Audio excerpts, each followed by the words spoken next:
जय हिंद साथियों, आप सभी का स्वागत करता हूं आप सभी के अपने चैनल एग्जाम फतेह में। साथियों, आज की इस वीडियो में एसएससी जीडी 2025 एग्जाम के लिए ऐसे स्वर्णिम क्वेश्चंस देखेंगे जिन क्वेश्चंस को आपको साथियों मैं कहूंगा जरूर देखना चाहिए। क्यों? क्योंकि यहां से आपको बहुत सारे सवाल साथियों देखने को मिलेंगे। तो इन सभी सवालों को देखिए साथियों और अपनी तैयारी को मजबूत करिए, क्योंकि जब आपका साथियों कमांड एक तरीके से चारों विषयों पर होगी तभी आपका सिलेक्शन निश्चित तौर पर पक्का होगा। तो साथियों हिंदी को, जीएस को और उसके अलावा रीजनिंग को और मैथ को हम लोग यहां पर देखेंगे।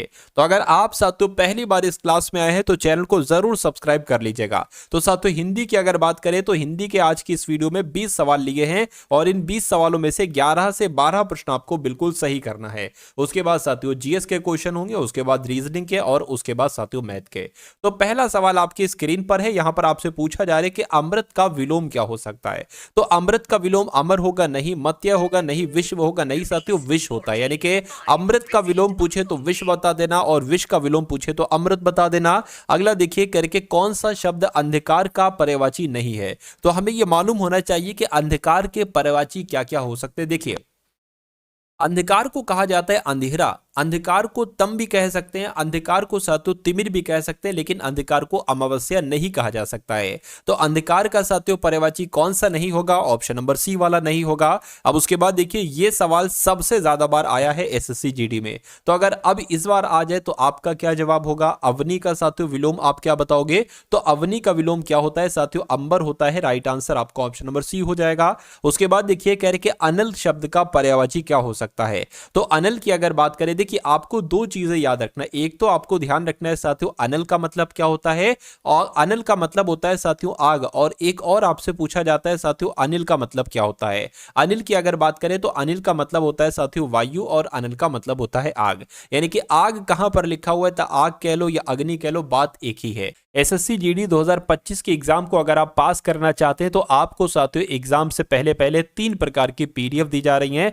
मैं कहूंगा अगर इन 3 पीडीएफ को अगर आप पढ़ लेते हैं तो आपका एग्जाम साथियों बहुत आराम से साथियों क्रैक हो जाएगा। ठीक है ना? देखिए, अगर बात करते हैं पहली पीडीएफ आपको जो दी जाएगी वो एसएससी जीडी के साथियों एसएससी जीडी के पीवाईक्यू के दी जाएगी। यानी कि आपको दी जा रही है साथियों 20 शिफ्ट दी जा रही है। जैसा, क्योंकि मेरा मानना है साथियों अगर आप इन 20 शिफ्ट को देख लेते हैं ना तो यहां से बहुत सारे क्वेश्चंस आएंगे। क्योंकि एग्जामिनर अब बहुत ज्यादा मेहनत नहीं करता है साथियों, वो देखता है कि जो पिछले साल, ठीक है, पिछली बार में पिछले सालों में जो क्वेश्चंस लिए गए सेम टू सेम वही क्वेश्चन साथियों डाल देता है। तो मैं कहूंगा इन 20 क्वेश्चंस को, 20 शिफ्टों को लगाइएगा। इसमें आपके 20 सवाल होंगे हिंदी के, 20 सवाल साथियों जीएस के, 20 सवाल रीजनिंग के और 20 सवाल मैथ के। यानी कि एक शिफ्ट में 80 क्वेश्चन है और क्वेश्चन के नीचे उसका सोल्यूशन है। जैसे कि मैं आपको बता दूं, हिंदी का मान लीजिए क्वेश्चन, उसके नीचे 4 ऑप्शन है और उसके नीचे उसका राइट आंसर और नीचे उससे संबंधित जो सवाल बन सकते हैं ना वो है। ऐसा ही मैथ का है साथियों, मैथ का तुरंत क्वेश्चन के बाद उसका सॉल्यूशन है। रीजनिंग का भी ऐसा ही है। उसके अलावा अगर बात करें साथियों एसएससी जीडी के आपको 10 एक्सपेक्टेड मॉडल पेपर दिए जा रहे हैं। इन मॉडल पेपर में साथियों हर एक क्वेश्चन को कवर अप किया गया, हर एक टाइप के क्वेश्चन को, मैथ का, रीजनिंग का, हर एक टाइप को। और उसमें भी 80-80 क्वेश्चन का एक मॉडल पेपर होगा। और उसके अलावा साथियों जो करंट अफेयर है ना, क्योंकि करंट अफेयर में आपको दिक्कत आती है तो लेटेस्ट करंट अफेयर की पीडीएफ भी साथियों आपको यहां पर अवेलेबल कराई जा रही है। तो ये तीनों पीडीएफ साथियों सिर्फ और सिर्फ आपको 70 रुपए में दी जा रही है। मैं कहूंगा अगर 70 रुपए में आपका सिलेक्शन हो जाता है 29,000 सीट में से, आपका पेपर अच्छा हो जाता है, तो ये 70 रुपए कोई मायने नहीं रखते साथियों। ठीक है ना? चलिए तो साथियों कैसे आप इन पीडीएफ को ले सकते हैं, डिस्क्रिप्शन में इसका लिंक है एसएससी जीडी पीडीएफ। उस लिंक पर आप क्लिक करेंगे तो आप हमारे व्हाट्सएप पर आ जाएंगे। वहां पर आपको एक क्यूआर कोड दिया जाएगा, उस क्यूआर कोड पर 70 रुपए का पेमेंट करेंगे तो वहीं पर आपको ये पीडीएफ साथियों भेज दी जाएगी। मैं कहूंगा एग्जाम से पहले पहले साथियों इस पीडीएफ को एक बार पढ़ लेना, आपका पेपर बहुत अच्छा हो जाएगा। बहुत सारे क्वेश्चन साथियों यहां से आपको देखने को मिलेंगे। तकरीबन 50 से 60% से ज्यादा आपको पेपर साथियों यहां से देखने को मिलेगा। ठीक है ना? अब उसके बाद देखिए अगला सवाल आपके स्क्रीन पर कह रहे कि अनियमित के लिए उचित वाक्यांश चुनिए। अनियमित का मतलब साथियों क्या होता है आपको मालूम होना चाहिए। कह रहे कि जिस पर कोई नियंत्रण ना हो, नहीं, जो नियम के अनुकूल ना हो उसको कहा जाएगा साथियों अनियमित। यानी कि इस सवाल का जवाब आपका अगर है ऑप्शन नंबर बी के साथ तो बिल्कुल करेक्ट है। अगला सवाल आपकी स्क्रीन पर है, कह रहे कि जवाब सॉरी, जबान पर लगाम न होना। कुछ लोग होते हैं जिनकी जबान पर लगाम नहीं होता है, उनके लिए क्या कह सकते हैं? स्पष्टवादी होना, अनावश्यक रूप से स्पष्टवादी होना। देखिए, एक तो एक तरीके से बात करें, कोई व्यक्ति होता है स्पष्टवादी, यानी कि अपनी बात स्पष्ट रखे वो, ठीक है, लेकिन एक होता है अननेसेसरी तरीके से वो अपनी बातें रख रहा है, यानी कि अनावश्यक रूप से स्पष्ट, वो क्लियरेंस एक तरीके से दे रहा है। तो मैं कहूंगा जबान पर लगाम ना होने का सबसे सही अर्थ जो होगा वो अनावश्यक रूप से स्पष्टवादी होना, ये हो जाएगा, ना कि सदैव कठोर वचन कहना होगा और ना ही सर्वत्र अपनी वाग्मिता दिखाना होगा। उसके बाद देखिए, कह रहे कि निम्नलिखित में से शुद्ध वर्तनी वाले शब्द बताइए, यानी कि अध्ययन आपको बताना है कैसे लिखा जाता है। तो अध्ययन साथियों, जैसे ऑप्शन नंबर सी में लिखा हुआ है ना, ऐसे लिखा जाता है। तो अगर आपका भी जवाब यहां पर ऑप्शन नंबर सी के साथ था, तो मैं कहूंगा आपका जवाब यहां पर बिल्कुल करेक्ट था भाई, बहुत बढ़िया, वेरी गुड क्लास। अगला देखिए, कहने के साथियों, अल्पाहारी, क्या अल्पाहारी शब्द के लिए उचित वाक्यांश आपको यहां पर बताना है। यानी कि यहां पर अगर बात करें, जो कंदमूल खाता हो उसको अल्पाहारी कहेंगे नहीं, जो फल खाता हो उसको कहेंगे नहीं, जो पकवान खाता हो उसको भी नहीं कहेंगे, जो कम खाता हो उसके लिए एक शब्द का इस्तेमाल किया जा सकता है, अल्पाहारी उसको कहा जाएगा। तो जिनका आंसर यहां पर ऑप्शन नंबर डी के साथ है, मैं कहूंगा आंसर आपका बिल्कुल करेक्ट है। अब उसके बाद देखिए, अगले नंबर का साथियों सवाल है आपकी स्क्रीन पर, करके छठी का दूध याद आना, इसको हम लोग क्या कह सकते हैं? तो अगर बात करें, बुरा हाल होना, इसको कहा जाता है क्या छठी का दूध याद आना, या पराजित होना, या बचपन की याद करना, या भूख लगना? तो सबसे सटीक जवाब आपका अगर है ऑप्शन नंबर ए, तो बिल्कुल करेक्ट है। अगला देखिए, करके शुद्ध शब्द कौन सा है इसमें से, फटाफट आप लोग बता दीजिए। देखिए, चिन्ह सही नहीं, तरीके सही नहीं लग रहा है, कृपा भी नहीं, और दवाइयां भी गलत लिखा है। मैं कहूंगा निर्भर की अगर बात करें, ये सबसे सही शब्द यहां पर लग रहा है, शुद्ध शब्द लग रहा है। उसके बाद देखिए, युगों से चले आने वाले के लिए एक शब्द क्या होगा? युगों से चले आने वाले के लिए एक शब्द क्या होगा, बताने की कोशिश कीजिए। चलिए, युगों से चले आने वाले के लिए एक शब्द साथियों सनातन हो जाएगा। क्या हो जाएगा? सनातन हो जाएगा, युगांतर नहीं होगा साथियों, सनातन होगा। आंसर आपका ऑप्शन नंबर डी के साथ जाएगा। अगला सवाल देखिए, कह रहे कि निम्नलिखित वाक्य के किस अंश में साथियों त्रुटि है? तो कल जो आदमी को आपने बुलाया था वह आज आ गया, तो यहां पर आपको बताना है साथियों, गलती कहां पर आपको लग रही है, बताइए।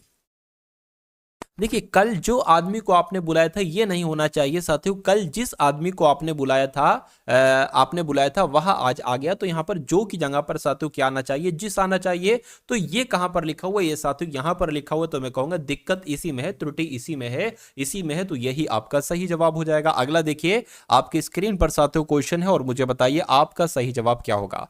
कहा जा रहा है कि सुरेश के लिए एक इमला लिखना है, सुरेश के लिए एक फोन लिखना है, या सुरेश के लिए एक पत्र, या सुरेश के लिए एक दिन लिखना है। तो यहां पर अगर बात करें तो सुरेश के लिए एक पत्र लिखना है, यह सबसे सटीक जवाब यहां पर आपका हो जाएगा।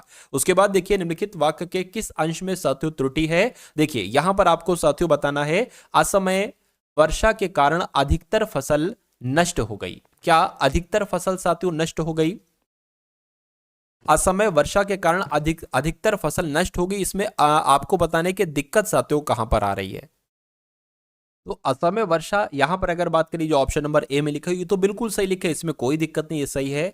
के कारण ये भी बिल्कुल सही लिखा हुआ है। अधिकतर फसल साथियों नहीं, ये अधिकतर सही नहीं लग रहा है, ठीक है, ज्यादातर यहां पर हो जाता है, कोई दिक्कत नहीं थी। तो मैं कहूंगा दिक्कत कहां पर है? दिक्कत यहां पर है, बाकी ये भी बिल्कुल सही लिखा हुआ है। खैर, अगला सवाल देखिए, करके श्री राम 14 दिन के बाद वन लौटे थे, या 14 माह के बाद, या 14 वर्ष के बाद, या 14 रात के बाद? तो आपको यहां पर बताना है कौन सा शब्द आएगा साथियों, वर्ष शब्द आ जाएगा, यानी कि 14 श्री राम 14 वर्ष के बाद वन लौटे थे, ये होना चाहिए। उसके बाद देखिए, क्या आपसे साथियों यहां पर कहा जा रहा है, कह रहे कि 4 आदमी के लिए खाना बना दो। अब या इस आदमी की जगह पर क्या आना चाहिए? 4 प्राणियों के लिए खाना बना दो, ये नहीं होना चाहिए। 4 मनुष्यों के लिए खाना बना दो, ये भी नहीं होना चाहिए। 4 आदमियों के लिए, ये आपका बिल्कुल सही लग रहा है, यानी कि 4 आदमियों, यहां पर आदमी नहीं आना चाहिए, आदमियों आना चाहिए। उसके बाद देखिए, कह रहे कि उस समय चरखा घूमना भी एक अनुशासन था, उस समय चरखा सीखना भी एक अनुशासन था, या चलाना, या साथियों लेना? तो आपको बताने कि खाली जगह में कौन सा शब्द आएगा, मैं कहूंगा चलाना यहां पर आपका सही जवाब हो जाएगा, यानी कि उस समय चरखा चलाना भी एक अनुशासन था, ये पूरा वाक्य आपका बनेगा। अब उसके बाद देखिए, अगला सवाल आपकी स्क्रीन पर है साथियों, पूछा आपसे जा रहा है, मेरे भाई के शादी के लिए अनेकों प्रस्ताव आए। मेरी भाई के शादी के लिए देखिए, पहली बात तो यहां पर आपसे यह पूछा गया है कि रेखांकित खंड को प्रतिस्थापित कीजिए, यानी कि साथियों यहां पर आप अगर बात करते हैं, ये अनेक जो है ना, ये अनेक अनेक नहीं आना चाहिए, क्या आना चाहिए? एक नहीं, मेरे भाई की शादी के लिए एक प्रस्ताव आए, नहीं, अनेक प्रस्ताव आए। क्या होना चाहिए? सभी भी नहीं होना चाहिए, अधिक भी नहीं होना चाहिए, यानी कि अनेकों की जगह अनेक आना चाहिए था। अगला देखिए, कह रहे कि आपने इनकी बात सुन ली, अब मेरी भी सुनने की कृपा करो। तो निम्नलिखित वाक्य के किस अंश में साथियों त्रुटि है, ये आपसे पूछा जा रहा है, मुझे बताइए। देखिए, आपने आपने इनकी बात सुन ली, यहां तक तो ठीक है। अब मेरी भी, ठीक है, मेरी भी सुनने की कृपा करो, ठीक है। तो यहां पर आपको बताने दिक्कत कहां पर, देखिए, आपने इनकी, ये बिल्कुल सही लग रहा है, बात सुन ली, ये भी सही लग रहा है। अब मेरी भी सुनने की कृपया करें, ठीक है। तो करो नहीं आना चाहिए, कृपा करें आना चाहिए। तो मैं कहूंगा दिक्कत कहां पर है, दिक्कत आपके ऑप्शन नंबर डी में है। तो यही आपका राइट आंसर है। हिंदी का सवाल, अंतिम सवाल, कह रहे के रेखांकित खंड को प्रतिस्थापित कीजिए, दादी के प्राण निकल गया। तो निकल गया की जगह पर चले गए होना चाहिए, मैं कहूंगा नहीं। आ गए होना चाहिए, नहीं, निकल गए होना चाहिए। क्या? दादी के प्राण निकल गए, ये होना चाहिए आपका वाक्य। तो आपका आंसर अगर है साथियों ऑप्शन नंबर सी के साथ, तो बिल्कुल करेक्ट है। तो हिंदी के साथियों आपने यहां पर कितने सवाल देखे? आपने हिंदी के साथियों पूरे के पूरे 20 क्वेश्चंस देखे, ठीक है ना। अब साथियों कमेंट सेक्शन में आप लोग यहां पर बताइएगा कि 20 क्वेश्चंस में से कितने क्वेश्चंस आपके यहां पर सही रहे। और अब यहां पर अगर हम लोग बात करते हैं, आप लोग यहां पर देख लीजिए साथियों, अब जीएस के 20 सवाल, और इन जीएस के साथियों ये होंगे तो आपके कितने सवाल? 20 सवाल। जीएस के 20 सवालों में आपको साथियों लगभग 10 के आसपास सवालों को आंसर देना ही देना है। देखिए, कह रहे कि घनानंद को हराकर मौर्य साम्राज्य की स्थापना किसने की थी? तो आपको मालूम होना चाहिए साथियों चंद्रगुप्त ने, यानी कि घनानंद को हराकर मौर्य साम्राज्य की स्थापना चंद्रगुप्त जी ने की थी। अगला देखिए, कह रहे कि मौर्य साम्राज्य की राजधानी कौन सी थी? तो मौर्य साम्राज्य की राजधानी साथियों पाटलिपुत्र थी। क्या थी? पाटलिपुत्र थी। उसके बाद देखिए, गांधार कला शैली के तहत विकसित हुई है, यानी कि जो गांधार कला शैली स्कूल ऑफ आर्ट की अगर बात करिए, कुषाणु के तहत विकसित हुई है, कुषाणु ने इसको विकसित किया गया है। यह सवाल आपसे एग्जाम में पूछा जाएगा। अगला देखिए, कह रहे हैं कि साथियों मथुरा कला विद्यालय की आकृति की बनी होती है। तो मथुरा कला विद्यालय की आकृति ये धब्बेदार लाल पत्थर की बनी होती है, ये होना चाहिए। खाली जगह में आपका ऑप्शन नंबर सी वाला आ जाएगा। अगला देखिए, कह रहे भारत में वैष्णववाद की वृद्धि का प्रमाण हेलियोडोरस स्तंभ किस भारतीय शहर में, यानी कि जो हेलियोडोरस स्तंभ है ना, ये कहां पर है साथियों? ये विदिशा में है। कहां पर है? ये विदिशा में है साथियों, ये आपको मालूम होना चाहिए। नेक्स्ट नंबर का सवाल है, कह रहे कि स्वतंत्रता के बाद भारत के पहले उप प्रधानमंत्री कौन थे? तो स्वतंत्रता के बाद भारत के पहले उप प्रधानमंत्री कौन थे? तो सरदार वल्लभ भाई पटेल थे। उसके बाद देखिए, कह रहे भारतीय संविधान में अवशिष्ट मामलों पर कानून बनाने का अधिकार किसे सौंपा गया है? तो साथियों केंद्र सरकार को सौंपा गया है। जब अवशिष्ट मामले होते हैं ना, अवशिष्ट मामलों पर कानून बनाने का अधिकार केंद्र सरकार को सौंपा गया है। उसके बाद देखिए, करके किसी एक व्यक्ति को भारतीय सर्वोच्च न्यायालय के न्यायाधीश के रूप में नियुक्त होने के लिए उच्च न्यायालय में कितने वर्ष तक साथियों अभ्यास करना पड़ता है? तो 10 वर्ष तक अभ्यास करना पड़ता है। ये भी साथियों इंपॉर्टेंट क्वेश्चन है और आपके एग्जाम में पूछा जाएगा। साथियों अगर आपने अभी तक इस वीडियो को लाइक नहीं किया तो फिर साथियों आपने गलती की, वीडियो को लाइक कर दिया करिए, क्योंकि साथियों वीडियो को लाइक करके मुझे मालूम पड़ता है कि भाई हाँ इतने लोगों ने देखी है और उसमें से इतने लोगों ने लाइक किया है, मेरा मोटिवेशन बढ़ता है और अगली वीडियो में मैं आपके लिए और ज्यादा मेहनत करता हूं। तो कम से कम साथियों एक लाइक का बटन दबा दीजिए, आपका कुछ नहीं जाएगा लेकिन मुझे जरूर मोटिवेशन मेरा बढ़ जाएगा, ठीक है ना। और एक तरीके से अगर बात करें साथियों, हर इंसान को काम करने के लिए मोटिवेशन की जरूरत होती है। जैसे आपको पढ़ने के लिए मोटिवेशन की जरूरत होती है, ऐसे ही मुझे भी काम करने के लिए मोटिवेशन की जरूरत होती है, ठीक है ना। चलिए तो साथियों अब अगला सवाल देखिए और इस सवाल का जवाब बताइएगा। साथियों आज जो मैंने यहाँ पर रीजनिंग के और मैथ के क्वेश्चंस लिए ना, वो बहुत टॉप लेवल के लिए हैं, तो इन क्वेश्चंस को भी आप जरूर देखकर जाइएगा। यानी कि भारत के सर्वोच्च न्यायालय की शक्ति के संदर्भ में न्यायिक समीक्षा का अर्थ क्या है? तो अगर बात करें न्यायिक समीक्षा की, यहां पर साथियों बात की गई है, यह भारत के प्रधानमंत्री को आपातकाल के समय सलाह देता है, मैं कहूंगा नहीं। यह भारत के मुख्य न्यायाधीश की शक्तियों और कार्यों को परिभाषित करता है साथियों, नहीं। यह भारत की निचली अदालतों की शक्तियों को नियंत्रित करता है साथियों, नहीं। यह संसद द्वारा पारित किसी भी कानून की संवैधानिकता की जांच करता है। ये आपका बिल्कुल सही हो जाएगा आंसर, यानी कि अगर सवाल ये आता है तो जवाब मैंने आपको बता दिया है। उसके बाद देखिए अगले नंबर का सवाल है, पूछा आपसे जा रहा है कि भारत के न्याय तंत्र में अदालतों का पद अनुक्रम शामिल है जिसमें सर्वोच्च पर कौन है, यानी कि सबसे ऊपर कौन है। तो साथियों सुप्रीम कोर्ट है, उच्चतम न्यायालय है, सर्वोच्च न्यायालय है। आंसर आपका बी हो जाएगा। अब उसके बाद देखिए साथियों अगले नंबर का सवाल है आपकी स्क्रीन पर। इस सवाल को देखिए और बताइए सही जवाब। कह रहे कि निम्नलिखित में से कौन सी पर्वत श्रृंखला भारत और पाकिस्तान और चीन तक फैली हुई है। तो किसकी बात चल रही है साथियों, काराकोरम की बात चल रही है, यानी कि जो काराकोरम पर्वत श्रृंखला है ना, ये भारत पाकिस्तान और चीन तक फैली हुई है। इंपॉर्टेंट क्वेश्चन था ये। उसके बाद देखिए कह रहे कि पूर्वी पर्वत श्रृंखला के रूप में जानी जाती है, यानी कि अरावली, काराकोरम, शिवलिक या पटकाई पहाड़ियां। तो पटकाई पहाड़ियों की अगर बात करें तो पटकाई पहाड़ियां साथियों पूर्वी पर्वत श्रृंखला के रूप में जानी जाती है। राइट आंसर आपका ऑप्शन नंबर डी हो जाएगा। अगला देखिए, यानी कि हिमालय की सबसे बाहरी श्रृंखला कौन सी है। तो हिमालय की सबसे बाहरी श्रृंखला साथियों कौन सी है, शिवालिक है। कौन सी है साथियों हिमालय की सबसे बाहरी श्रृंखला, तो शिवालिक है। उसके बाद देखिए बर्फ से ढकी चोटियों वाली एकमात्र पर्वत श्रृंखला कौन सी है। तो कौन सी है साथियों, हिमालय है क्या।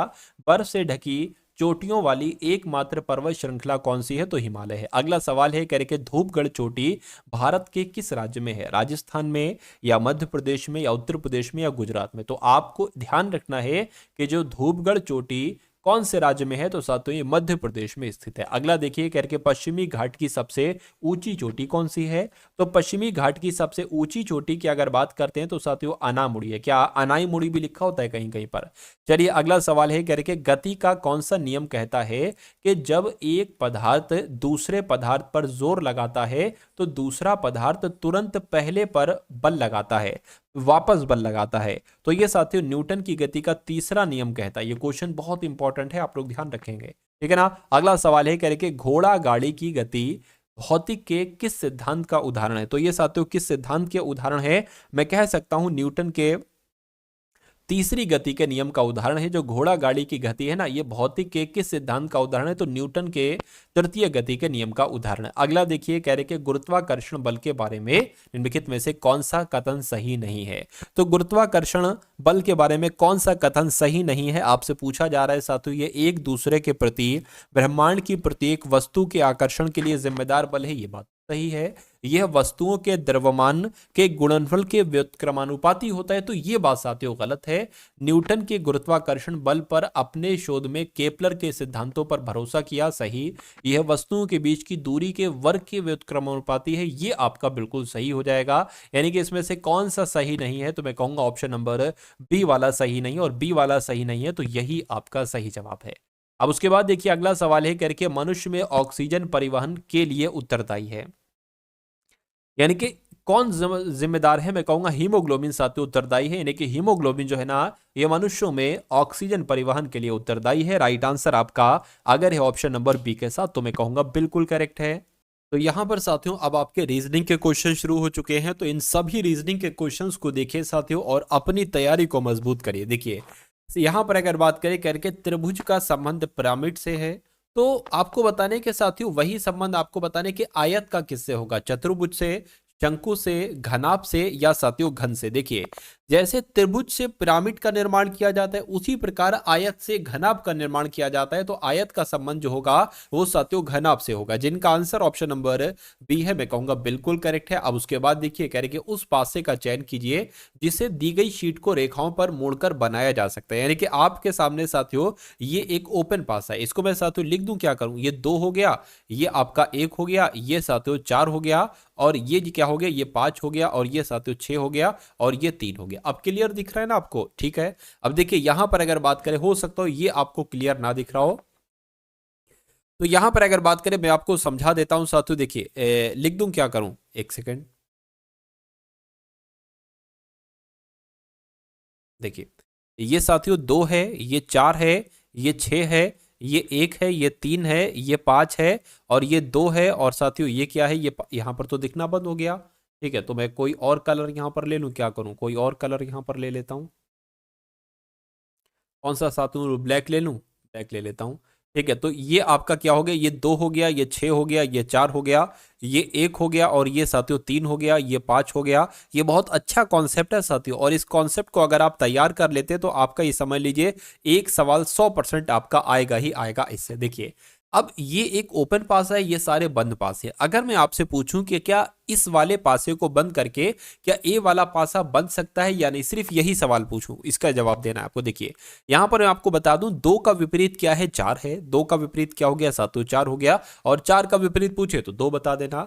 1 का विपरीत क्या हो जाएगा, 6 हो जाएगा। 1 का विपरीत 6 और 6 का विपरीत 1, बचा 3 का विपरीत, तो 3 का विपरीत क्या हो जाएगा, 5 हो जाएगा। यहां पर देखिए दो यहां पर है, तो अब 2 का विपरीत तो नीचे होना चाहिए साथियों। 2 का विपरीत यहां पर क्या है, 4 है, तो ये तो सामने दे रखा है।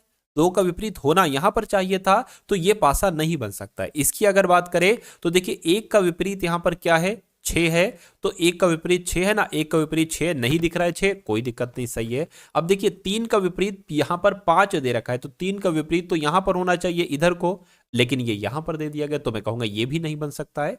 इसकी अगर बात करते हैं साथियों हम लोग, देखिए 2 है ना, तो 2 का विपरीत क्या है, 4 है, नहीं यहां पर 4 नहीं है, ठीक है। 1 का विपरीत 6 है, यहां पर 6 नहीं है, ठीक है। 5 के विपरीत 3 है, 3 नहीं है, यानी कि ये वाला पासा बन जाएगा। इसकी बात करते हैं 2 का विपरीत साथ, देखिए 5 के विपरीत 3 यहां पर है, 5 के विपरीत 3 है ना, तो 5 के विपरीत 3 तो सामने आ गया, होना नहीं चाहिए था सामने, तो ये भी नहीं बन सकता है। तो मैं कहूंगा सिर्फ और सिर्फ ऑप्शन नंबर ये सी वाला पासा बन सकता है। तो यही आपका क्या होगा साथियों, यही आपका बिल्कुल करेक्ट आंसर हो जाता है भाई, बहुत बढ़िया, वेरी गुड क्लास। अब उसके बाद देख लीजिए नेक्स्ट नंबर का साथियों सवाल आपकी स्क्रीन पर है। इस क्वेश्चन को देखिए और साथियों बताइए कि इस क्वेश्चन का राइट आंसर आपका क्या होगा। कहने के जैसे क्यू जी एन बी से जेड पी डब्ल्यू क्यू बनाया गया, उसी प्रकार एच एल एम ओ से साथियों क्या बनाया जा सकता है, मुझे बताइए। देखिए ये होता है साथियों 17 पर, ये 7 पर होता है, एन 14 पर होता है, बी साथियों 2 पर होता है। जेड की बात करें तो 26 पर होता है, पी 16 पर होता है, डब्ल्यू 23 पर होता है, के 11 पर होता है। देखिए यहां पर अगर बात करें साथियों, ये 17 से 26 हो गए यानी कि 9 बड़ा है, 7 से 16 हो गए यानी कि 9 बड़ा है, 14 से 23 9 बड़ा है, 2 से 11 9 बड़ा है, यानी कि इन सब में भी साथियों हमें 9 9 9 प्लस करना पड़ेगा। तो एच 8 पर होता है, इसमें 9 प्लस करेंगे तो कितना हो जाएगा साथियों, 17, यानी कि 17 पर क्यू होता है। तो क्यू हमें दिख गया है साथियों, सिर्फ और सिर्फ ऑप्शन नंबर डी वाले में है क्यू। ठीक है, बाकी इसमें भी 9 जोड़ोगे, इसमें भी, सब में 9 9 9 जुड़ेगा। खैर अगला सवाल देखिए साथियों आपकी स्क्रीन पर है। इस सवाल को देखिए और बताइए राइट आंसर क्या होगा। ये क्वेश्चन बहुत इंपॉर्टेंट है। देखिए कहने के मयंक इज ग्रेट को री गी नी लिखा जा सकता है, यानी कि मयंक का कोड हो सकता हो री हो सकता हो गी हो सकता हो नी हो, ठीक है। इसमें से इस का कोड भी हो सकता हो कुछ हो। उसके बाद लिखा हुआ है is he is an Indian को लिखा जा सकता है टी री पी मी, हो सकता हो इंडियन का कोड मी हो सकता हो पी हो सकता हो री हो, कुछ भी हो सकता है। उसके बाद लिखा हुआ ग्रेट इंडियन कल्चर का कोड पी जी से है। तो आपसे पूछा ये जा रहा है कि मयंक कोड साथियों क्या है। अब देखिए मयंक हमें कहां पर दिख रहा है, मयंक हमें यहां पर दिख रहा है, क्या और कहीं पर हमें मयंक दिख रहा है, नहीं। यानी कि अगर हम बात करें मयंक का कोड इसमें से ही होगा, री या तो जी या तो नी। अब देखिए इसको निकालने के लिए हमें क्या निकालना पड़ेगा, हमें इज का कोड निकालना पड़ेगा और ग्रेड का कोड निकालना पड़ेगा। हमें इज का कोड निकालना पड़ेगा और साथियों हमें ग्रेड का कोड निकालना पड़ेगा। उसके बाद हमें मालूम पड़ पाएगा कि मयंक का आखिर कोड क्या है। तो ये काम आप कर लीजिए। देखिए इज का कोड कैसे निकाल सकते, इज एक तो यहां पर है और एक अगर बात करते हैं साथियों इज यहां पर है, यानी कि इसमें से और इसमें से कोई चीज सेम लग रही है वो बता दीजिए मुझे। देखिए री क्या यहां पर है साथियों, री यहां पर है बिल्कुल, जी यहां पर है, जी नहीं है, नी यहां पर है, नी भी नहीं, यानी कि आर ई जो होगा ना साथियों, आर ई ये आपका किसका कोड हो जाएगा, आर ई आपका साथियों इज का कोड हो जाएगा। अब देखिए ये आंसर नहीं हो सकता, क्यों, क्योंकि ये इज का कोड है, हमें मयंक का कोड देखना है। अब ग्रेड का कोड देख लीजिए, ग्रेड एक तो यहां पर है और एक ग्रेड कहां पर है, एक आपका यहां पर है, यानी कि ग्रेड का कोड इसमें से होगा। अब देखिए जीई इसमें मिल रहा है, एनई नहीं मिल रहा, यानी कि जीई क्या हो जाएगा, जीई आपका ग्रेड का कोड हो जाएगा। अब जीई आपका ग्रेड का कोड हो गया, आर ई आपका इज का कोड हो गया, बचा क्या एनई, तो एनई आपका मयंक का कोड हो जाएगा। तो एनई आपका राइट आंसर हो जाएगा, जो कौन से ऑप्शन में साथियों, ऑप्शन नंबर डी वाले में। तो इस सवाल को ऐसे करना है साथियों, बिल्कुल घबराना नहीं इस सवाल को करने में, क्योंकि जो घबरा गया फिर वो सही तरीके से साथियों इस सवाल को कर नहीं पाएगा, कोई ना कोई गलती कर दे और गलती कर देगा फिर इस सवाल को स्किप करके चला जाएगा। अब इस सवाल की अगर बात करें करके एच है खाली जगह है, एम टी है खाली जगह है, एच ओ खाली जगह है, T C H O M है खाली जगह है, सी है खाली जगह है, ओ है खाली जगह है, टी सी है। अब देखिए सबसे पहले आपको काम करना है कि इन सभी को काउंट करिए जरा। 1 2 3 4 5 6 7 8 9 10 11 12 13 14 15 16 17 18 19 20, यानी कि 20 लेटर हैं। तो मैं कहूंगा कितने कितने का साथियों पेयर बनना चाहिए? 5 5 का बनाकर देखे, 5 5 का। वैसे बन तो फिर किसका बनेगा? 4 का भी बन सकता है, 5 का देखिए एक बार। 1 2 3 4 5 ये अलग, 1 2 3 4 5 ये अलग, 1 2 3 4 5 ये अलग, 1 2 3 4 5 ये अलग। आप देख रहे हैं कि अंत में टीसी आ रहा है। एक तो टीसी यहां पर है और एक यहां पर है। यहां पर सी नहीं है तो टी साथियों हमने लिख दिया। अब हमें पूरा मिल गया HOM TC। तो साथियों HOM यहां पर M आ जाएगा और TC लिखा हुआ, HOO यहां पर आ जाए HOM और TC आ गया। ठीक है, HO यहां पर H आ जाएगा, HOMTC हो गया। सब कुछ हमने लिख लिया। यानी कि अब आपको देखना है कि आपने अपने पेन से क्या क्या लिखा है। आपने O लिखा है, आपने CM लिखा है, आपने C लिखा है, M लिखा है, आपने T लिखा है, आपने H लिखा है, M लिखा है। तो अगला काम आपको करना है कि ये कौन से ऑप्शन में लिखा हुआ है? OCMTHM कहां पर लिखा हुआ है साथियों? ऑप्शन नंबर डी में लिखा हुआ है। तो यही आपका बिल्कुल सही जवाब हो जाएगा। ऐसे सवालों को साथियों आपको करना होगा। चलिए अब अगला सवाल देखिए क्या कहा जा रहा है। कह रहे कि एक कागज का टुकड़ा आपके पास है कुछ ऐसे करके। इस कागज के टुकड़े को आपने बीच से ऐसे फोल्ड किया और ये वाला पार्ट आप इधर ले आए। यानी कि अब आपके पास एक ऐसा कागज का टुकड़ा आ गया, एक के ऊपर एक रख के। आपने इसको यहां से फोल्ड किया, ये वाला पार्ट आप इसके ऊपर ले आए और अब आपके पास एक कागज का टुकड़ा ऐसे आ गया है। आपने साथियों बीच से इसको यहां से फोल्ड किया और ये वाला पार्ट आप इसके ऊपर ले आए। यानी कि अब आपके पास एक ऐसा कागज का टुकड़ा आ चुका है। आपने क्या किया? बीच पे एक होल कर दिया, बीच में एक छेद कर दिया। तो जब आप इस वाले पार्ट को ओपन करोगे तो यहां पर भी एक होल हो जाएगा ना? बिल्कुल हो जाएगा। ठीक है ना? उसके बाद साथियों यहां पर अगर हम लोग बात करते हैं कि जब ये वाला पूरा पार्ट यहां पर ऐसे करके साथियों खोलोगे तो यहां पर भी दो होल होंगे, बिल्कुल होंगे। एक होल यहां पर दिखेगा आपको और एक होल यहां पर आपको दिखेगा। ऐसे ही साथियों जब आप ये चीज यहां पर खोलेंगे ना, ये चीज खोलेंगे ना, तो एक होल यहां पर दिखेगा, एक यहां पर दिखेगा, एक यहां पर दिखेगा, एक यहां पर दिखेगा। तो अब आपको देखना है कि ऐसा कौन से ऑप्शन में आपको नजर आ रहा है। यहां पर नहीं, यहां पर नहीं, यहां पर नहीं साथियों। ऐसा ऑप्शन नंबर डी में हमें नजर आ रहा है। तो ये सवाल साथियों ऐसे होगा। समझ गए ना साथियों? क्या सवाल था, क्या सवाल में आपसे पूछा गया था? तो आंसर आपका जो जाएगा वो किस ऑप्शन के साथ जाएगा? ऑप्शन नंबर डी के साथ जाएगा। अब अगला सवाल देख लीजिए आप लोग और बता दीजिए कि इस सवाल का सही जवाब आपका क्या हो सकता है। क्या कहा जा रहा है? कह रहे कि साथियों कुछ लॉकर चाबियां हैं। तो मान लेते हैं साथियों ये क्या हो गई? ये आपकी लॉकर हो गई। तो कुछ लॉकर क्या कहा गया है साथियों? कुछ लॉकर चाबियां, कुछ लॉकर क्या हो गई? कुछ लॉकर चाबियां हो गई, कुछ लॉकर चाबियां हो गई। यानी कि उसके बाद लिखा है कुछ चाबियां दरवाजे हैं। तो मान लीजिए कुछ चाबियां क्या हो गई साथियों? दरवाजे होंगे। क्या कुछ चाबियां एक तरीके से अगर बात करें दरवाजे हो गई। अब निष्कर्ष को पढ़िए और बताइए कौन सा निष्कर्ष सही है, कौन सा निष्कर्ष यहां पर गलत है। कह रहे कि कुछ लॉकर दरवाजे हैं। देखिए कुछ लॉकर दरवाजे हैं नहीं है। हाँ अगर ये होता कुछ लॉकर चाबी है तो हम मान सकते थे, लेकिन कुछ लॉकर दरवाजे का है, दरवाजे तो उधर को है। तो मैं कहूंगा ये गलत हो जाएगा। सभी चाबियां दरवाजे हैं। देखिए सभी चाबियां दरवाजे कैसे हो सकता है? हाँ अगर ये कहा जाता कि कुछ चाबियां दरवाजे हैं तो हमारा सही हो जाता, तो ये भी आपका गलत हो जाएगा। तो मैं कहूंगा यहां पर कौन से ऑप्शन में ऐसा लिखा हुआ है कि ना तो निष्कर्ष 1 और ना ही निष्कर्ष 2 पालन करता है, ऐसा ऑप्शन नंबर डी में लिखा हुआ है। तो ऑप्शन नंबर डी आपका बिल्कुल सही जवाब हो जाएगा। अगला सवाल, एक नया कॉन्सेप्ट आपके सामने आ चुका है। कह रहे कि एक विशिष्ट भाषा में FBULK को क्या लिखा जाता है? 4 2 1 2 4 1 1 लिखा जाता है। तो आपको बताने कि INCH को क्या लिखा जा सकता है साथियों? बताइए। देखिए यहां पर अगर थोड़ी सी आप समझदारी करेंगे। अच्छा यहां पर K को तो 11 लिखा गया है, लेकिन B को 42 कैसे लिख दिया? ये मेरी बात समझ में नहीं आ। यू को क्या लिख दिया गया है? 12 लिख दिया गया, एल को 4 ऐसे करके है। अच्छा ऐसा कर सकते हैं, देखिए बी 2 पर होता है ना, इसका डबल कर दिया गया 4, ठीक है। यू 21 पर होता है तो यू का 21 कर दिया गया, ठीक है। एल 12 पर होता है, 12 का डबल कर दिया गया 24। अच्छा तो ये बात है, ठीक है। देखिए बी का डबल किया गया था, यानी कि 9 का डबल करेंगे तो साथियों आई का डबल करेंगे 9, 9 का डबल 18 हो जाएगा। एन की अगर बात करें, अब यू 21 पर था तो एन 14 पर आ जाएगा। एल का डबल किया गया था तो सी का डबल करेंगे 6 आ जाएगा। एच का जैसे मतलब के का जैसा जिस नंबर पे आता है वही नंबर लिख दिया गया, तो यहाँ पर एच का 8 आ जाएगा। तो 18 14 68 कहां पर लिखा हुआ है? 18 14 68 ऑप्शन नंबर सी में लिखा हुआ है। तो ये क्या होगा साथियों? ये आपका बिल्कुल सही जवाब हो जाएगा। अगला सवाल आपकी स्क्रीन पर है साथियों, देखिए इस सवाल को और बताइए सही जवाब आपका क्या हो सकता है। क्या कहा जा रहा है? कह रहे कि साथियों कबूतर, भालू, पक्षी, इसका वेन आरेख आपको यहां पर बताना है। देखिए अगर कबूतर एक पक्षी ही तो होता है, मान लीजिए ये पक्षी हो गए, ठीक है। तो पक्षियों के अंदर ही तो कबूतर आएगा, ठीक है, लेकिन भालू ना तो कबूतर होता है ना पक्षी होता है, तो इसका ये अलग हमें बनाना पड़ेगा। तो ऐसा साथियों कहां पर बनाया गया है साथियों, यहां पर नहीं, यहां पर नहीं, यहां पर नहीं, ऐसा ऑप्शन नंबर डी में नजर आ रहा होगा आपको। तो इस सवाल का जवाब आपका ऑप्शन नंबर डी हो जाएगा। उसके बाद देखिए अगले नंबर का साथियों सवाल है, कहा जा रहा है कि CQ6RUL को आप अगर दर्पण में देखेंगे तो ये कैसा दिखाई देगा।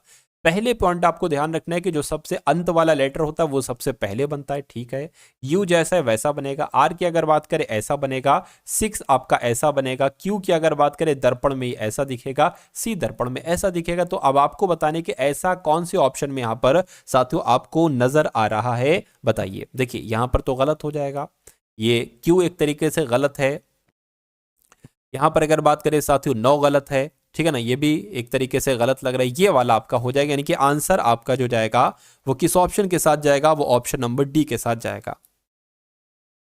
उसके बाद देखिए साथियों अगले नंबर का सवाल है आपकी स्क्रीन पर, इस सवाल को देखिए और इस सवाल का साथियों सही जवाब बताने की कोशिश कीजिए। कह रहे कि निम्न के 4 अक्षर समूह दिए गए, ठीक है, 3 किसी तरह से संगत हैं, ठीक है, एक असंगत है, यानी कि एक असमान है, उस असमान वाले का साथियों आपको चयन करना है। देखिए ये इसको करने का तरीका साथियों क्या है, मैं आपको बता देता हूं। प्लेस वैल्यू आप लिख लीजिए, यू जो होता है वो 21 पर होता है, वाई आपका 25 पर होता है, डब्ल्यू आपका 23 पर होता है, ठीक है, एल की अगर बात करें एल 12 पर होता है, पी 16 पर होता है, एन 14 पर होता है, उसी प्रकार साथियों डी 4 पर होता है, एच 8 पर होता है, एफ आपका 6 पर होता है, और अगर बात करें साथियों ओ की ओ 15 पर आपका होता है, क्यू 17 पर होता है, पी 16 पर होता है। अब यहां पर देखिए कि सबसे अलग कौन सा ऑप्शन है, इसमें साथियों कितना प्लस किया गया है 4, और इसमें साथियों 2 माइनस किया गया है, इसमें भी साथियों 4 प्लस किया गया है और इसमें 2 माइनस किया गया है। अच्छा इसमें भी 4 प्लस किया गया और इसमें भी 2 माइनस किया गया है। इसकी अगर बात करें 2 प्लस किया गया है और यहां पर 1 माइनस किया गया, तो सबसे अलग कौन सा होगा,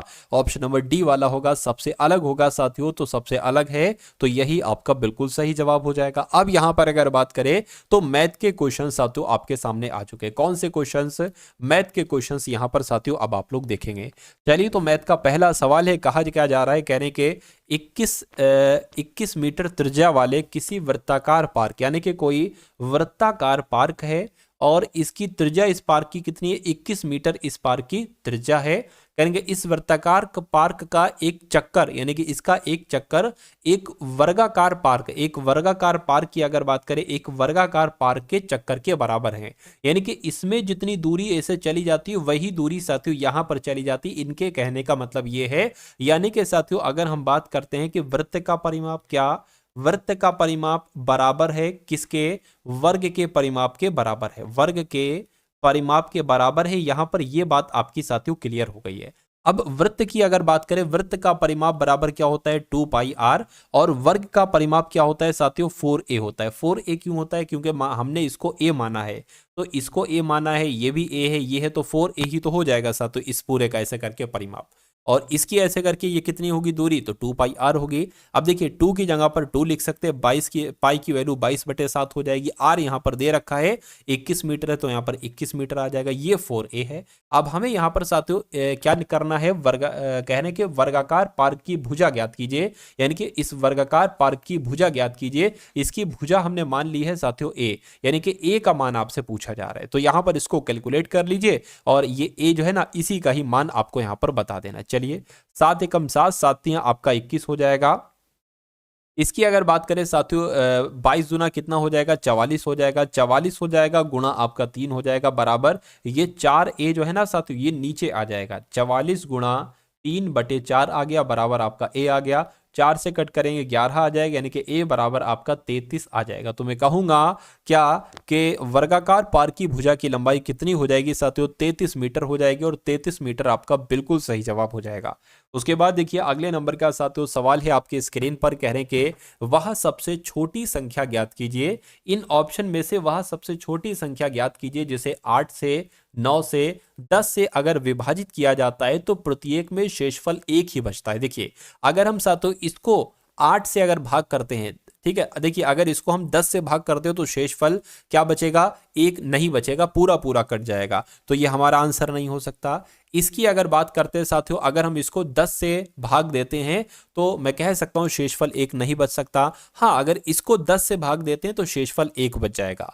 ठीक है, 10 तो क्लियर हो गया। 9 से अगर भाग करें, 9 से अगर करें 9 चौक 36, शेषफल 1 बच गया। अगर 8 की बात करें, 8 16, इसको यहां पर देख लो, 8 का 8 16, 8 3 24 हो जाएगा, 8 चौको 32 हो जाएगा। कितना जाएगा, कितना जाएगा साथियों, 4 जाएगा, 41 हो गया, 8 पंजे 40, तो ये 41 है, एक बचा। तो मैं कहूंगा साथियों तीनों नंबर से हमने इसको कट करके देख लिया एक तरीके से। 8 से 9 से 10 से प्रत्येक बार में एक शेषफल यहां पर बच रहा है। एक परीक्षा में उत्तीर्ण प्रतिशत कुल अंकों का 35%। इस सवाल को साथियों बहुत अच्छे तरीके से आप लोग समझने की कोशिश कीजिएगा। करेंगे एक परीक्षा में उत्तीर्ण प्रतिशत यानी कि जो पासिंग मार्क्स है, पासिंग मार्क्स का परसेंटेज एक तरीके से कुल अंकों का 35% है। यानी कि अगर कोई बच्चा 100 में से 35 नंबर ले आता है तो उसको पास माना जाएगा। ठीक है, करके एक छात्र ने 390 अंक प्राप्त किए और उसे 65 अंकों से उत्तीर्ण कर दिया गया। यानी कि अगर 390 अंक उसने प्राप्त किए हैं, अगर उसके 65 अंक और आ जाते तो वो पास हो जाता। इसका मतलब ये है एक छात्र ने 390 अंक प्राप्त किए, उसे 65 अंकों से अनुत्तीर्ण कर दिया गया, तो 65 अंक और आते तो वो पासिंग मार्क्स उसको मिल जाते। ये यहां पर कहा गया है। यानी कि परीक्षा के कुल अंक कितने होने चाहिए, यानी कि 100% की वैल्यू आपसे पूछी जा रही है।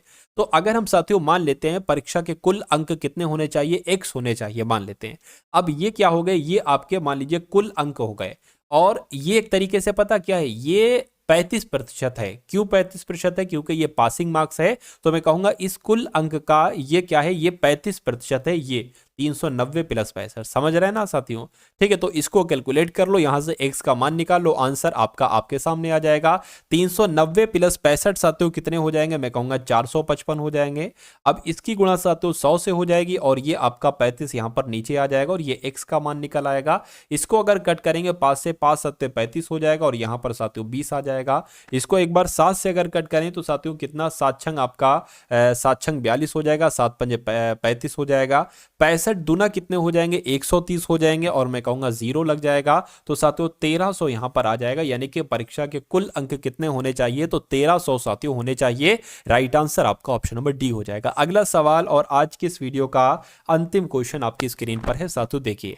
यानी कि जब 38 किलोग्राम के भार वाले एक व्यक्ति को नए व्यक्ति के द्वारा प्रतिस्थापित किया जाता है, यानी कि एक ग्रुप है, उसमें कितने लोग हैं साथियों, 5 लोग हैं मान लीजिए। तो इन 5 लोगों में से एक बंदे को निकाला जाता है और जिसको निकाला जाता है ना, उसका वजन 38 किलोग्राम है। तो 38 वजन वाले किलोग्राम वाले व्यक्ति को निकालकर एक नया व्यक्ति इसमें साथियों उस ग्रुप में डाल दिया जाता है। ठीक है, तो कह रहे कि 5 व्यक्तियों के औसत भार में जब ऐसा होता है ना, तो 5 व्यक्तियों के औसत भार में 2.8 केजी की वृद्धि हो जाती है। तो नए व्यक्ति का भार क्या है, देखिए ये सवाल आपसे पूछा जाता है। पूरा सवाल का स्ट्रक्चर ऐसा ही होता है, सिर्फ नंबरिंग चेंज कर दी जाती है। 5 की जगह 6, 2.8 की जगह कुछ भी कर देंगे, 38 की जगह 45, 40 कुछ भी कर देंगे। इसका एक सूत्र होता है, मैं कहूंगा सूत्र आप लोग साथियों ध्यान कर लीजिए। ठीक है ना, देखिए पूछा आपसे जा रहा है नए व्यक्ति का भार क्या होगा। तो साथियों हम देख लेते हैं नए व्यक्ति का भार आपसे यहां पर पूछा जा रहा है। एक काम करिए, एक सेकंड रुकिए, क्या पूछा जा रहा है साथियों, यहां पर अगर बात करते हैं नए व्यक्ति का भार आपसे यहां पर पूछा जा रहा है। तो नए व्यक्ति का भार यहां पर हम लोग निकालेंगे। नए व्यक्ति का भार बराबर साथियों कितना निकाल लेंगे, पुराने व्यक्ति का भार, क्या पुराने व्यक्ति का भार। ठीक है भाई, पुराने व्यक्ति का भार हो गया, ये पुराने व्यक्ति का भार। उसके बाद क्या है, प्लस आपको करना है व्यक्तियों की संख्या। अब कितने व्यक्तियों की संख्या यहां पर बताई गई साथियों, 5 व्यक्तियों की संख्या यहां पर बताई गई। ठीक है, उसके बाद साथियों गुणा लगा लेंगे और औसत भार में कितनी वृद्धि हुई है, वृद्धि की साथियों कितनी हुई है, वृद्धि आपकी हुई है 2.8 केजी। तो बस साथियों नए व्यक्ति का भार कैसे निकालेंगे, नए व्यक्ति, ठीक है ना, और यही आपसे पूछा जा रहा है कि नए व्यक्ति का भार कितना होगा। तो नए व्यक्ति का भार बराबर पुराने व्यक्ति का भार। पुराने व्यक्ति का भार 38 केजी था, तो साथियों 38 केजी आ गया, प्लस आपकी संख्या, लोगों की संख्या कितनी थी, 5 हो गई, और गुणा साथियों वृद्धि कितने की हुई, तो 2.8 की हो गई। इसको साथियों आप कैलकुलेट कर लीजिए। 2.8 की गुणा 5 से करा लीजिए, 2.8 की गुणा साथियों 5 से कराते हैं, 8 पंजे आपका 40 हो जाएगा, 5 दूना 10 और 14, यानी कि इसकी जगह पर 14 आ जाएगा और प्लस आपका साथियों ये 38 हो गया। तो मैं कहूंगा नए व्यक्ति का भार साथियों कितना आ जाएगा, यहां पर अगर बात करें साथियों 52 आ जाएगा, यानी कि 52 केजी आपका नए व्यक्ति का भार हो जाएगा। और यही आपका क्या होगा, यही आपका बिल्कुल सही जवाब हो जाएगा भाई, बहुत बढ़िया, वेरी गुड क्लास। तो कैसी लगी साथियों आपको ये क्लास, एक बार कमेंट सेक्शन में जरूर बताइएगा। उसके अलावा साथियों जिस पीडीएफ का मैंने जिक्र किया है, एसएससी जीडी पीडीएफ, कौन सी साथियों पीडीएफ? एसएससी जीडी 2025 एग्जाम को साथियों, एसएससी जीडी 2025 के एग्जाम को अगर आप पास करना चाहते हैं तो आपको साथियों एग्जाम से पहले पहले 3 प्रकार की पीडीएफ दी जा रही हैं। मैं कहूंगा अगर इन 3 पीडीएफ को अगर आप पढ़ लेते हैं तो आपका एग्जाम साथियों बहुत आराम से साथियों क्रैक हो जाएगा। ठीक है ना। देखिए अगर बात करते हैं पहली पीडीएफ आपको जो दी जाएगी वो एसएससी जीडी के साथियों एसएससी जीडी के पीवाईक्यू की दी जाएगी, यानी कि आपको दी जा रही है साथियों 20 शिफ्ट दी जा रही है। जैसा, क्योंकि मेरा मानना है साथियों अगर आप इन 20 शिफ्ट को देख लेते हैं ना तो यहां से बहुत सारे क्वेश्चंस आएंगे, क्योंकि एग्जामिनर अब बहुत ज्यादा मेहनत नहीं करता है साथियों। वो देखता है कि जो पिछले साल, ठीक है, पिछली बार में पिछले सालों में जो क्वेश्चंस लिए गए सेम टू सेम वही क्वेश्चन साथियों डाल देता है। तो मैं कहूंगा इन 20 क्वेश्चंस को, 20 शिफ्टों को लगाइएगा। इसमें आपके 20 सवाल होंगे हिंदी के, 20 सवाल साथियों जीएस के, 20 सवाल रीजनिंग के और 20 सवाल मैथ के, यानी कि एक शिफ्ट में 80 क्वेश्चन है और क्वेश्चन के नीचे उसका सोल्यूशन है। जैसे कि मैं आपको बता दूं हिंदी का मान लीजिए क्वेश्चन, उसके नीचे 4 ऑप्शन है और उसके नीचे उसका राइट आंसर और नीचे उससे संबंधित जो सवाल बन सकते हैं ना वो है। ऐसा ही मैथ का है साथियों, मैथ का तुरंत क्वेश्चन के बाद उसका सॉल्यूशन है, रीजनिंग का भी ऐसा ही है। उसके अलावा अगर बात करें साथियों एसएससी जीडी के आपको 10 एक्सपेक्टेड मॉडल पेपर दिए जा रहे हैं। इन मॉडल पेपर में साथियों हर एक क्वेश्चन को कवर अप किया गया, हर एक टाइप के क्वेश्चन को, मैथ का, रीजनिंग का, हर एक टाइप को, और उसमें भी 80 क्वेश्चन का एक मॉडल पेपर होगा। और उसके अलावा साथियों जो करंट अफेयर है ना, क्योंकि करंट अफेयर में आपको दिक्कत आती है तो लेटेस्ट करंट अफेयर की पीडीएफ भी साथियों आपको यहां पर अवेलेबल कराई जा रही है। तो ये तीनों पीडीएफ साथियों सिर्फ और सिर्फ आपको 70 रुपए में दी जा रही है। मैं कहूंगा अगर 70 रुपए में आपका सिलेक्शन हो जाता है 29,000 सीट में से, आपका पेपर अच्छा हो जाता है, तो ये 70 रुपए कोई मायने नहीं रखते साथियों। ठीक है ना। चलिए तो साथियों कैसे आप इन पीडीएफ को ले सकते हैं, डिस्क्रिप्शन में इसका लिंक है एसएससी जीडी पीडीएफ। उस लिंक पर आप क्लिक करेंगे तो आप हमारे व्हाट्सएप पर आ जाएंगे। वहां पर आपको एक क्यूआर कोड दिया जाएगा, उस क्यूआर कोड पर 70 रुपए का पेमेंट करेंगे तो वहीं पर आपको ये पीडीएफ साथियों भेज दी जाएगी। मैं कहूंगा एग्जाम से पहले पहले साथियों इस पीडीएफ को एक बार पढ़ लेना, आपका पेपर बहुत अच्छा हो जाएगा। बहुत सारे क्वेश्चन साथियों यहां से आपको देखने को मिलेंगे। तकरीबन 50 से 60% से ज्यादा आपको पेपर साथियों यहां से देखने को मिलेगा। ठीक है ना। तो इस वीडियो को लाइक कीजिएगा, अपने मित्रों के साथ शेयर कीजिएगा, और ये आपकी डेली क्लास होती है। ठीक है। और डिस्क्रिप्शन में साथियों व्हाट्सएप ग्रुप है, उसको भी ज्वाइन कीजिएगा। ठीक है। चलिए तो मिलते हैं हम सभी लोग साथियों आने वाली वीडियो में। जय हिंद साथियों।